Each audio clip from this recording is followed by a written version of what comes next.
What would make this an especially useful conversation for you today? Well, I think because my exam's in just over 2 weeks now, I've mainly been, there are kind of a couple of things that have noticed I consistently have trouble with in pretty much like, or pretty much all of the tests that I take. I at least get one question wrong that is to do with a couple of these things. The first one that I kind of seem to struggle with quite a bit is conditional statements where it's unless, without, those kinds of ones. Right, right. Okay. So how do you conceive of translating those right now? So from my understanding, I understand that you put, so unless, without, and those kinds of words, typically what they come before what the necessary condition would be. And then you negate the other part of the clause to become the sufficient condition. Correct. But I think what I kind of struggle with is I understand that that's what you have to do, but because I don't think I understand exactly why it is that you have to negate the other part of the clause to become the sufficient condition, I think that's where it kind of confuses me a little bit, because I don't understand the reasoning behind why you're negating that part. Sure. So let's talk through it with an example. Let's say no 180 on the LSAT without studying, or no 180 on the LSAT unless you study. Mm-hmm. So meaning you cannot get that 180 without studying means that getting a 180 requires studying. If you can't have something without something else, then that something else is in fact necessary. Like you can't bake bread unless you have flour. Flour is required in order to bake bread. Yeah. So it's just another roundabout way of establishing a necessary condition. Okay. So as long as you make sure that you have the unless, and then what comes after that as the necessary condition, and then the other part of the clause. So you would say like flour as the necessary condition, and then negating no bread, and then negating that to bread. So bread requires flour. Exactly. Okay, perfect. That makes sense. The second thing I was going to bring up was in reading comprehension, I kind of struggle most with the main point questions, and I'll typically get all of the other questions in for a passage correct apart from the main point one. And I think where I've kind of been going wrong is that, for example, sometimes there'll be, or either I'll get down to two and I'll pick the one that's a bit more general as opposed to more specific, which I kind of don't like. I don't really understand why that's wrong, because is it all right if I brought up just to give you an example? Yeah, sure. From the one practice test I did, it was talking about like Toni Morrison and her jazz novel, and I picked the one that was a much more general description of what I thought was a general description of the passage, and the correct answer mentioned Duke Ellington's style of musical composition, which was only first brought up in the third paragraph out of the four. So I thought that my reasoning for not picking that one was that, you know, that was only brought up later on, and when I kind of went over explanations of it that I kind of found in various places, it was saying how, oh yeah, that you need to pick the one that more specifically addresses details, whereas to me the main point, it makes the most sense that the main point would be like a general thing that mentions everything and not specifically something that's talked about in one paragraph. Yeah, I absolutely see what you're saying on that. And so I would not agree that you want the one more focused on details. You want the one that reflects the reason the author is talking at all. So in that case, even though Duke Ellington may not have been specifically mentioned until the third paragraph, those first two paragraphs may have only served as background information to set the stage for bringing up Duke Ellington. Okay. So I think where I'm going wrong is because I've become so accustomed to not just, making sure that you're not just picking something that's in the last paragraph and you're looking at the passage a bit more generally. I think I've maybe veered too much towards the general sort of consensus of the passage and taken a bit too much focus off of I know sometimes there is a smaller part of the passage that plays a large part. Certainly. Yeah, I would say that a lot of times they will take some time to set the stage. They'll have a preamble or a preface that gives you the necessary background information to ultimately take some time to get to their main point. They don't always express the conclusion at the very beginning. They can do things in any order, really. Okay, cool. And then my other sort of thing is I'm basically in my practice test at the moment getting about somewhere between 165 and 170, and but that's sort of, so basically my technique has been I'll do the whole practice paper in timed conditions, and then when I finish I will go like back to each section where I'll mark off where I got up to if I didn't finish the section, and it's mainly just usually reading comprehension that I don't quite finish, and I'll time how long it takes me to complete the rest of that section, and usually it's about like 5 minutes extra for reading comprehension. And what are your kind of tips for speeding up on that?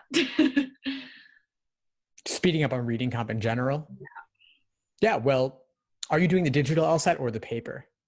I'm pretty sure it's still paper, since I'm taking it in London. In London, yes, it will still be paper for you. Yeah. So in terms of speeding up, there obviously then nothing digital really applies here. Yeah. How many passages have you done? In total? Yeah. I would say about 40. Okay, 40 is a good number. Yeah. I think there's plenty more out there that you could do, right? I mean, 40 is basically 10 exams worth. Now, I don't want to tell you to do 40 more in the next 2 weeks or so. You don't have a ton of time. I think for you, it's really going to be more about simply engaging in detailed review of everything you get wrong, everything you have difficulty with, because speed does come with understanding. Yeah, because go ahead. I don't have a problem reading the passage quickly. I think it's more when it comes to I'll get to the main point question, which is obviously normally the first one, and I'll get kind of thrown off, and then that will slow me down from answering some of the other questions. I think, especially if I'm unsure about what I've chosen for the main point question. And because I don't really have a problem with reading and understanding like other bits of the passage, and I usually will get the reading done in about a minute and a half of most passages, 2 minutes. So I don't think it's like the speed of reading that is the problem. I think it's like getting thrown off by the main point question, and I guess just do loads of main point questions. That's actually exactly where I'm going to take this. So you're once again mentioning main point. If that has the potential to derail everything, and really everything, the main point is your foundation upon which you build everything else. So I would suggest you don't have to do 40 passages in their entirety, but what if as a drill, you did 40 passages where you read the passage and then solved only the main point question associated with it? Or maybe read passage, solve main point question, then solve any other questions that are global in nature, like best title for the passage, tone of the passage, primary purpose of the passage, and author's opinion, or author's passage organization. Okay. Things of that nature, questions that deal with the passage in its entirety that are general and more simple in nature, really. Okay. Yeah, that is definitely something that I will do. And because I'm typically, I would say, I'm going only really like down, I'm only really missing one in my logic games. So that's, I think, not a huge concern for the test. And I was struggling a lot with logical reasoning, but I had a bit of a kind of aha moment over the last week. And I went up like 5 between 2 tests on my logical reasoning, or even more than that, I think, even. And so that was kind of a bit reassuring, whereas before I was like, panicking a bit. But there's one thing with logical reasoning, and it's the parallel reasoning questions. And I'll typically miss one of those per test or 2. Sometimes because I just leave it out because I'm running out of time. But also because sometimes I have trouble with a lot of them. I find it's not very clear whether there's like conditional reasoning or not. And sometimes I find it hard if there's not those clear signs of conditional reasoning to kind of spot the conditional reasoning. If there's no sort of if, must, requires, those kinds of words. So then obviously I find it hard to identify the conditional reasoning, and then it's impossible to answer the question from there. But I did have a question about whether, is it possible, so if you establish what the reasoning pattern is in the stimulus, is it possible to have an answer choice that is a kind of negated version of the same reasoning pattern, if that makes sense? So like, for example, if I was to say, oh yeah, or if it's something to do with like, oh, so and so something happens, so Jessica does this, and then if one of the answer choices had the same pattern of reasoning, but it was a like a doesn't do this, so it was like the contrapositive or something. Would that okay, well, the contrapositive and the negation are 2 different things. Yeah. So the negation is something that is not logically equivalent to the original. Mm-hmm. The contrapositive is logically equivalent.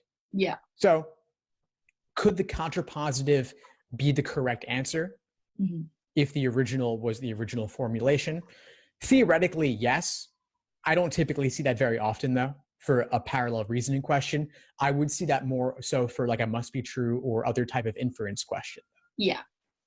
Now, to circle back to your earlier question about conditionality and spotting conditionality in parallels, could you solve a parallel question without that?